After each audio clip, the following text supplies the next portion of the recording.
नमस्कार। Press legend 24.online में आपका बहुत बहुत स्वागत है और मैं हूँ लतिका शामी।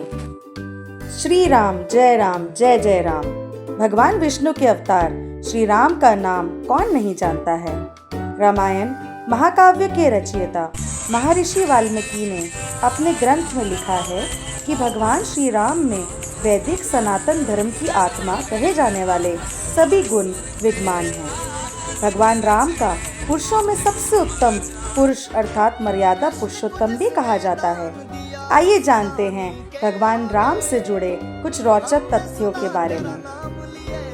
त्रेता युग में जन्म भगवान श्री राम अयोध्या के महाराज दशरथ के सबसे बड़े पुत्र थे। लक्ष्मण, भरत, शत्रुघ्न राम के भाई थे। भगवान राम की माँ कौशल्या थी और शेष सुमित्रा और कैकेयी के पुत्र थे।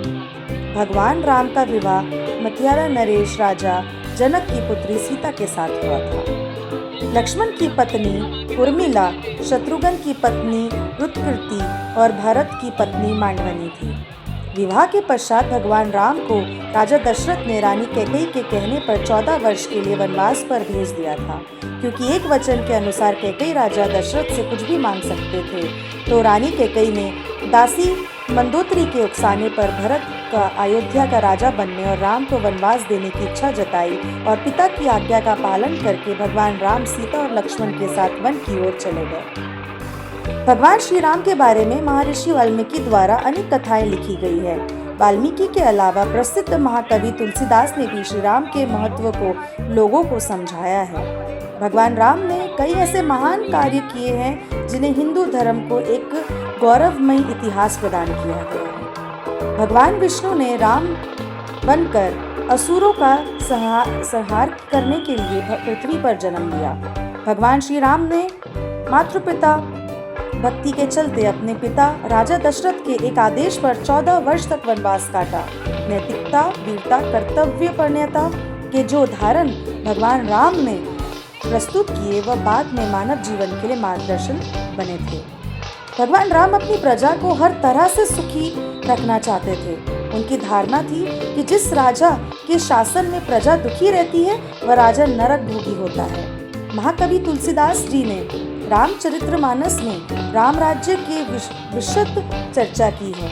माना जाता है कि अयोध्या में 11,000 वर्ष तक भगवान राम का दिव्य शासन रहा। वनवास के दौरान भगवान श्री राम ने देश के सभी आदिवासी और दलितों को संगठित करने का कार्य किया और उनको जीवन जीने की शिक्षा दी। उन्होंने देश के सभी संतों और उनके आश्रमों को राक्षसों, दैत्यों के आतंक से बचाया था। अपने 14 वर्ष के वनवास के दौरान भगवान राम ने भारत के सभी जातियों और संप्रदायों को एक सूत्र में बांधने का कार्य किया। चित्रकूट में रहकर भी उन्होंने धर्म और कर्म की दीक्षा ली।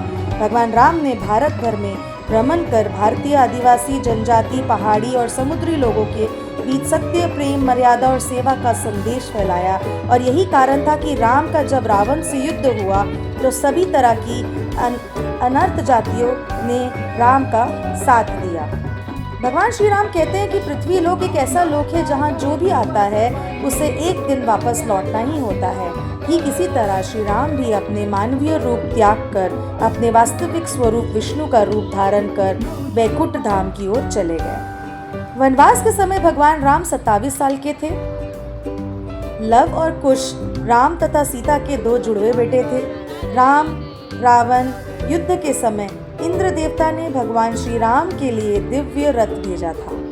भगवान श्री राम ने पृथ्वी पर 10,000 से भी अधिक वर्ष तक राज किया। भगवान राम का जन्म चैत्र नवमी में हुआ था, जिसको भारतवर्ष में राम नवमी के राम नाम से या उसके रूप में मनाया जाता है। भगवान राम ने रावण को मारने के बाद रावण के ही छोटे भाई विभीषण को लंका का राजा बना दिया था। गौतम ऋषि ने अपनी पत्नी अहल्या को पत्थर बनने का श्राप दिया था और इस श्राप से भगवान राम ने ही उन्हें मुक्ति दिलाई थी। अर्ण्य नाम के एक राजा ने रावण को श्राप दिया था कि मेरे वंश से उत्पन्न युवक तेरी मृत्यु का कारण बनेगा, और भगवान राम इन्हीं के वंश में जन्मे थे। माता सीता को रावण की कैद से आजाद करने के लिए रास्ते में पड़े समुद्र को पार करने के लिए भगवान राम ने एकादशी का व्रत किया था। वनवास वापसी के बाद भगवान राम की अयोध्या वापसी की खुशी में अयोध्या वासियों ने दीप जलाए थे, तब से दिवाली का त्यौहार मनाया जाता है। धार्मिक कथाओं के अनुसार भगवान श्री राम के बिना दुनिया में कुछ भी नहीं है।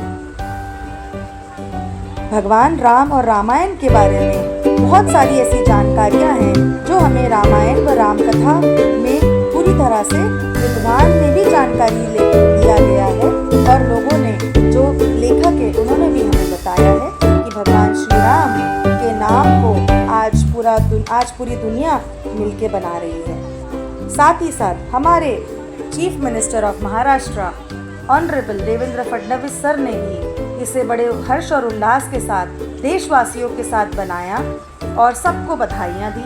साथ ही साथ हमारे Narendra Modi sir prime minister of India, उन्होंने भी और बाकी सभी जितने भी कार्यकर्ता हो या अलग पार्टियों के लोग, उन्होंने भी बड़े हर्ष और उल्लास के साथ बनाया। परंतु साथ ही साथ मुस्लिम्स लोगों ने भी इस त्यौहार को फूलों को डालते हुए झांकियों पे और लोगों का स्वागत करते हुए झांकियों का स्वागत किया और भाईचारा और एक दूसरे में यूनिटी को बताया। मुस्लिम्स लोगों ने बढ़ चढ़ के इसमें हिस्सा लिया और हिंदुओं को बहुत बहुत बधाई दी। हम एक ऐसे देश में रहते हैं जहाँ पे ना तो हिंदू बनेगा ना मुसलमान बनेगा, इंसान की औलाद है इंसान बनेगा।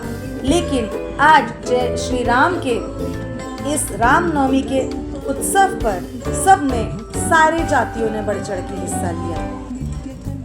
आज का दिन शुभ दिन है, आज का दिन सब याद रखते हैं और ये दिन पूरे हर्ष और उल्लास के साथ नागपुर में अलग अलग झांकियों में हमें देखने को मिलता है कि किस तरीके से राम के साथ सीता भी, लक्ष्मण भी हमें दिखते हैं। साथ ही लोगों ने इतने अच्छे से हिस्सा लिया है, अपने समय को निकाला है। ये हमारी भावना और ये हमारी इच्छा, ये हमारी उल्लास को और हमारे भगवान के तरफ हमारी आस्था को देखने को मिल रहा है। तो इसी बात को बरकरार रखते हुए आप प्रेस लेजेंड को लाइक करें, सब्सक्राइब करें, बेल आइकन दबाना न भूलें और आगे देखते रहिए लतिका शामी की रिपोर्ट। आपका बहुत बहुत धन्यवाद।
प्रस्तुति ग्राहकों के स्नेह और विश्वास से अलंकृत रोकड़े ज्वेलर्स की। जय जय श्री राम।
मूर्ति का स्मरण, पूजा, भोजन आदि की सारी व्यवस्थाएं मीरा स्वयं करती।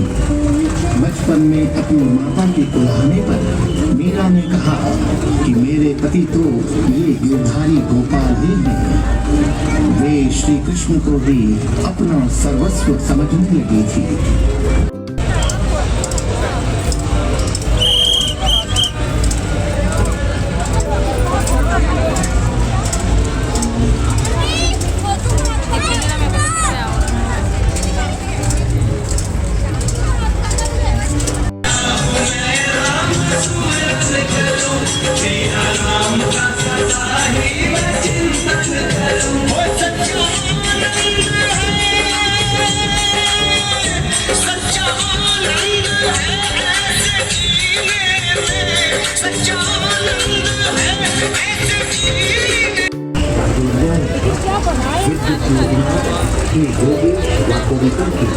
दैनिक भास्कर समय श्री राम जन्मोत्सव पर शत शत बधाइयाँ देता है और प्रभु श्री राम से आप सभी के लिए मंगल कामना करता है। जय श्री राम।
तो इसी बात को बरकरार रखते हुए मैं जय श्री राम के नारे लगाते हुए हमारे सारे हिंदू भाई बहनों को रामनवमी की हार्दिक शुभकामनाएं देती हूँ।